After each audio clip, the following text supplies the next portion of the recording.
ধন্যবাদ। বিসমিল্লাহির রহমানির রহিম। ফ্যাসিবাদ বিরোধী আন্দোলনে নারীদের অবদান শীর্ষক আজকের এই আলোচনা সভার সম্মানিত সভাপতি, উপস্থিত স্থায়ী কমিটির সম্মানিত সদস্যবৃন্দ, উপস্থিত গণ অভ্যুত্থানে শহীদ পরিবারের সদস্যবৃন্দ, নারী সমাজের সম্মানিত প্রতিনিধিগণ, সম্মানিত আলোচকবৃন্দ এবং অনুষ্ঠানে উপস্থিত সম্মানিত উপস্থিতিবৃন্দ, আসসালামু আলাইকুম। আমরা সকলে এতক্ষণ গণ অভ্যুত্থানে নারীদের ভূমিকা এবং আন্দোলন পরবর্তী চলমান রাজনৈতিক পরিস্থিতি নিয়ে অনেক ডিটেইল আলোচনা আমরা এখানে শুনলাম। আলোচনা আমরা আলোচকবৃন্দ আলোচনা করেছেন। আহ, যারা বিভিন্ন শ্রেণী পেশার নারী পুরুষ দেশ এবং জনগণের স্বার্থ রক্ষা করতে গিয়ে যারা শহীদ হয়েছেন, তাদের কাছে বাংলাদেশ আজ ঋণী। প্রিয় উপস্থিতিবৃন্দ, এবার তাদের প্রতি আমাদের ঋণ পরিশোধের পালা। এ ব্যাপারে কোনো কোনো বক্তা তার বক্তব্যে তুলে ধরেছেন যে ভবিষ্যৎ বাংলাদেশটি কেমন হলে আমরা আমাদের এই শহীদদের ঋণ কিছুটা হলেও পরিশোধ করতে পারবো ইনশাল্লাহ।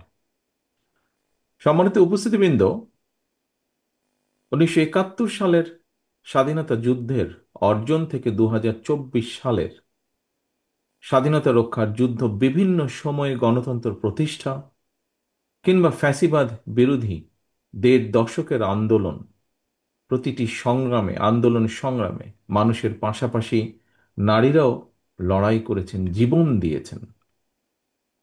শুধুমাত্র জুলাই গণ অভ্যুত্থানে কমপক্ষে 10 জন নারী শহীদ হয়েছেন।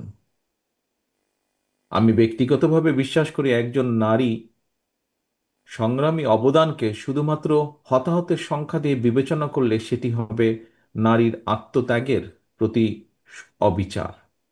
কারণ গণতন্ত্র প্রতিষ্ঠা কিংবা স্বাধীনতা রক্ষার আন্দোলনে কোনো সংসারের একমাত্র কার্যক্ষম পুরুষ সদস্য হত হওয়ার পর পর একটি সংসারকে টেনে নিয়ে যাওয়ার ক্ষেত্রে একজন নারীর যে নিরন্তর প্রতিদিনের যে সংগ্রাম, এমন একজন সংগ্রামী নারীর কথা আজ এই মঞ্চেই আমরা শুনেছি, তাকে আমরা দেখেছি। এটি কিন্তু একজন নারীর জন্য অত্যন্ত কঠিন একটি লড়াই, জীবনের প্রতিটি বাঁকে। সম্মানিত মা এবং বোনেরা, স্বাধীনতার ঘোষক শহীদ রাষ্ট্রপতি জিয়াউর রহমান বাংলাদেশে প্রথমবারের মতন নারী উন্নয়নে পৃথক একটি নারী বিষয়ক মন্ত্রণালয় গঠন করেছিলেন, যা আজকে আমরা এখানে উপস্থাপিত যে ডকুমেন্টারিটি ছিল সেটিতে আমরা দেখেছি। Mother of democracy Begum Khaleda Zia দ্বাদশ শ্রেণী পর্যন্ত নারীদের বিনা বেতনে শিক্ষার সুযোগ চালু করেছিলেন। বিএনপি বিশ্বাস করে দেশের অর্ধেক সংখ্যক নারীকে রাষ্ট্র এবং রাজনীতির মূল ধারার বাইরে রেখে কখনোই আমরা নিরাপদ বাংলাদেশ গঠন করতে পারবো না, নিরাপদ বাংলাদেশ গঠন করা সম্ভব নয়। নারী শক্তিকে কর্ম পরিকল্পনার বাইরে রেখে কখনোই রাষ্ট্র, কোনো রাষ্ট্রই, শুধু বাংলাদেশ নয়, কোনো রাষ্ট্রই এগিয়ে যেতে পারে না। এবং সে কারণেই নারী শক্তিকে প্রাধান্য দিয়ে দেশের অর্ধেক সংখ্যক নারীদের নিরাপত্তা নিশ্চিত, তাদের আশা আকাঙ্ক্ষাকে ধারণ করে বিএনপি আগামী দিনের সকল কর্মপরিকল্পনাগুলোকে সাজিয়েছে বা গ্রহণ করছে। প্রিয় উপস্থিতিবৃন্দ, গ্লোবালাইজেশন গ্লোবালাইজেশনের এই সময় শুধু বাংলাদেশের ভূখণ্ডেই নয়, বিশ্বের সব দেশেই নারীদের জন্য শিক্ষা, চাকরি, ব্যবসা সহ সকল সম্ভাবনার দ্বার কিন্তু উন্মুক্ত। শুধু নারী পুরুষ ভেদাভেদ না করে সবাইকে শিক্ষা দীক্ষায় কমপক্ষে কর্মদক্ষ করে গড়ে তোলা প্রয়োজন অত্যন্ত ভাবে, যদি আমরা দেশকে সামনের দিকে এগিয়ে নিয়ে যেতে চাই। ব্যক্তিগতভাবে আমি মনে করি, বিশেষ করে নারীদেরকে শিক্ষা দানে এবং অর্থনৈতিকভাবে স্বাবলম্বী যদি করা যায়, স্বাবলম্বী করা গেলে নারীর প্রতি বৈষম্য লোপের পাশাপাশি অর্থনৈতিক টানাপোড়েনকে কেন্দ্র করে পারিবারিক সহিংসতাও রোধ করবে বা রোধ করার ক্ষেত্রে ভূমিকা রাখবে। এবং সে কারণেই, সেই লক্ষ্যেই আমাদের স্লোগান, ক্ষমতায়িত নারী শক্তি, পরিবারের মুক্তি। এ কারণেই বিএনপির নীতি মানবিক মূল্যবোধে উজ্জীবিত দক্ষ জনশক্তি তৈরির রাজনীতি, নিরাপদ কর্মপরিবেশ এবং নতুন কর্মসংস্থান সৃষ্টির রাজনীতি।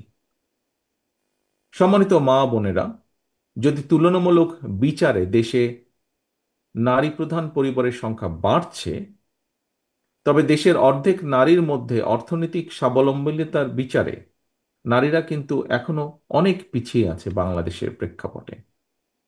নারীদের অর্থনৈতিক স্বাবলম্বিতা অর্জনের জন্য বিএনপি ইতিমধ্যেই সুনির্দিষ্ট বেশ কিছু পরিকল্পনা গ্রহণ করেছে।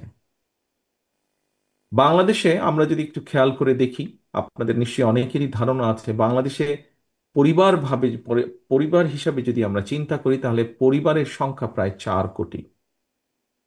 এর মধ্যে অর্থনৈতিকভাবে পিছিয়ে থাকা পরিবারগুলোর মধ্যে থেকে আমরা যেটা পরিকল্পনা করছি, যেটি আমরা প্ল্যান করছি সামনের দিনগুলোতে আমরা দের সুযোগ আসলে ইমপ্লিমেন্ট করা, যে প্রথম পর্যায়ে পরিবারগুলো যে আছে, এ থেকে প্রথম পর্যায়ে কমপক্ষে 50 লক্ষ প্রান্তিক পর্যায়ের যে পরিবার, তাদের কাছে আমরা ফ্যামিলি কার্ড চালুর পরিকল্পনা আমাদের রয়েছে।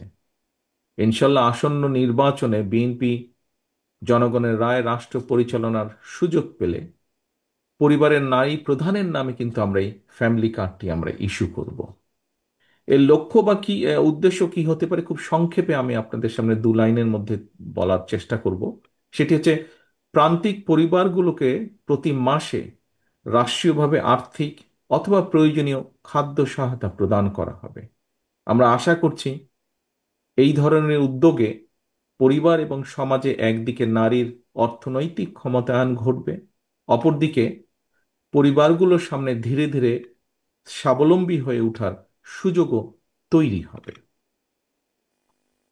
প্রিয় মা ও বোনেরা, বিগত 1.5 দশকেরও বেশি সময় ধরে ফ্যাসিবাদ বিরোধী আন্দোলনের সময় অনেক মা তার প্রিয় সন্তান হারিয়েছেন। আমার মাও তার এক সন্তানকে হারিয়েছেন আপনাদেরই মতন। বহু স্ত্রী তার প্রিয়তম স্বামীকে হারিয়েছেন, বোন তার ভাইকে হারিয়েছেন। অনেক মা বোন নির্যাতিত নিপীড়িত হয়েছেন। অনেক পরিবারের পারিবারিক বন্ধন ছিন্ন বিচ্ছিন্ন হয়ে গিয়েছে। হাজারো শহীদ আর স্বজন হারানোর অসংখ্য মা বোনের আর্তনাদে শেষ পর্যন্ত ফ্যাসিবাদ অবসানের পর আমাদের সবার সামনে শিশু, নারী, পুরুষ, ধর্ম, বর্ণ নির্বিশেষে একটি মানবিক বাংলাদেশ গঠনের সুযোগ সামনে এসেছে, যা আজ এই মঞ্চেও বিভিন্ন বক্তা তুলে ধরেছেন। প্রিয় উপস্থিতিবৃন্দ, সম্মানিত মা বোনেরা, নারী সমাজের সম্মানিত সদস্যবৃন্দ, এই যে যেই সুযোগটি এসছে আমাদের সামনে, এই সুযোগকে কাজে লাগিয়ে শহীদদের কাঙ্ক্ষিত বাংলাদেশ গঠনের জন্য আমি দৃঢ়ভাবে বিশ্বাস করি আগামী দিন নারীদের ভূমিকা অত্যন্ত গুরুত্বপূর্ণ। আরেকটি দাবি এসেছে, সেই দাবির সাথে আমি একমত, যে কথাটি আমি আপনাদের সামনে তুলে ধরব বলে নিজেই ঠিক করে রেখেছিলাম। একজন মায়ের চোখে যেমন বাংলাদেশ হওয়া দরকার, তেমন একটি বাংলাদেশ প্রতিষ্ঠা করতে চাইলে, সম্মানিত উপস্থিতিবৃন্দ, আগামী জাতীয় নির্বাচন দেশের প্রতিটি নাগরিকের জন্য অত্যন্ত গুরুত্বপূর্ণ। দেশে যাতে আর কোনোভাবেই আর কোনোদিন ফ্যাসিবাদ, উগ্রবাদ, চরমপন্থা মাথা চাড়া দিয়ে উঠতে না পারে, এই ব্যাপারে বিশেষ করে নারী সমাজকে অত্যন্ত সতর্ক এবং সজাগ থাকতে হবে। এবং সতর্ক এবং সজাগ থাকার জন্য আমি সমগ্র বাংলাদেশের মা বোনদেরকে আহ্বান জানাই। আমি দেশের গণতান্ত্রিক আমি জনগণকে আবারও আহ্বান জানিয়ে বলতে চাই, নারী, পুরুষ, শিশু, ধর্ম, বর্ণ নির্বিশেষে সবার জন্য শহীদদের কাঙ্ক্ষিত একটি ইনসাফ ভিত্তিক, গণতান্ত্রিক নিরাপদ বাংলাদেশ প্রতিষ্ঠার মাধ্যমে শহীদদের আত্মত্যাগের প্রতি সম্মান জানানোর জন্য আমরা ঐক্যবদ্ধ থাকি। সবার জন্য একটি নিরাপদ, একটি গণতান্ত্রিক মানবিক বাংলাদেশ প্রতিষ্ঠার চলমান অভিযাত্রায় অতীতের মতো আগামী দিনেও আমরা আমাদের মা বোনদের সক্রিয় অংশগ্রহণ এবং সমর্থন আশা করি দৃঢ়ভাবে। পরিশেষে আমি আল্লাহর দরবারে সকল শহীদদের আত্মার মাগফিরাত কামনা করছি এবং আহতদের দ্রুত আরোগ্য কামনা করছি। অনুষ্ঠান আয়োজকদেরকে আন্তরিকভাবে জানাই ধন্যবাদ। শহীদ পরিবারের শোকাহত সদস্যদের প্রতি আবারও বিশেষ কৃতজ্ঞতা জানিয়ে আমার বক্তব্য এখানে শেষ করছি। আল্লাহ হাফেজ। বাংলাদেশ জিন্দাবাদ। বাংলাদেশ জাতীয়তাবাদী দল জিন্দাবাদ।